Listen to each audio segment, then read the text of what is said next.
నిజంగా వాస్తవానికి బంకచర్ల విషయంలో తెలంగాణకి రావాల్సిన నీటి వాటాల విషయంలో మీ 10 ఏళ్ల పరిపాలన మీరు ఏమీ తప్పు చేయకపోతే బయటికి వచ్చి ప్రెస్ క్లబ్ లో మాట్లాడు కాదు, ముందు పోయి మీ నాయనను ఒప్పించి మీ నాయనకు ఒక లేఖ రాసి స్పీకర్ గారికి లెటర్ పెడితే, అసెంబ్లీ సమావేశాలు పెడితే మీ నాయనని ఫార్మ్ హౌస్ కి వెళ్ళి మీ నాయనని ఎక్కించుకొని ముందు రోజు పోయి ఆ ముందు రోజు ఎక్కువ తాగకుండా చూసుకొని ఉదయం పొద్దున్నే సమయానికి మీ నాయనని లేచి మీ నాయనని బండ్లు ఎక్కించుకొని అసెంబ్లీకి తీసుకొని వచ్చి చర్చ పెడితే తప్పనిసరిగా ఆ చర్చలో తెలంగాణ ప్రజలందరూ కూడా మీరు చేసిన ఒక బండారాన్ని పట్టబయలు చేసే విధంగా మా ముఖ్యమంత్రి గారు వాస్తవాల పైన మాట్లాడడానికి సిద్ధంగా ఉన్నారని చెప్పి వారు చెప్పడం జరిగింది. తప్పనిసరిగా దానిపైన చర్చించడానికి మేము సిద్ధంగా ఉన్నాము. ఇవన్నిటినీ పక్కన పెట్టి వాస్తవానికి ఏదైతే ఎమ్మెల్యేలుగా మనల్ని ప్రజలు ఎన్నుకున్నప్పుడు ప్రజల సమస్యల పైన ప్రజలకి రావాల్సిన తెలంగాణ జరగాల్సిన అభివృద్ధి పైన చర్చించడానికి అసెంబ్లీ వేదిక ఉంటది. ఆ వేదికలో మాట్లాడకుండా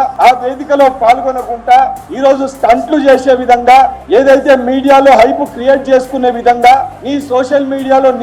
నిన్ను ప్రమోట్ చేసుకునే విధంగా మీ కుటుంబంలో అంతర్గత పోరుని దృష్టిలో పెట్టుకొని బయటికి వచ్చినట్టు ఏదైతే పిచ్చిగా ఒక పిచ్చికుక్క మాట్లాడినట్టు మాట్లాడితే రేపు పొద్దున ఇదే తెలంగాణ ప్రజలు నిన్ను రాళ్లతోటి కొట్టే పరిస్థితి ఏర్పడుతుంది.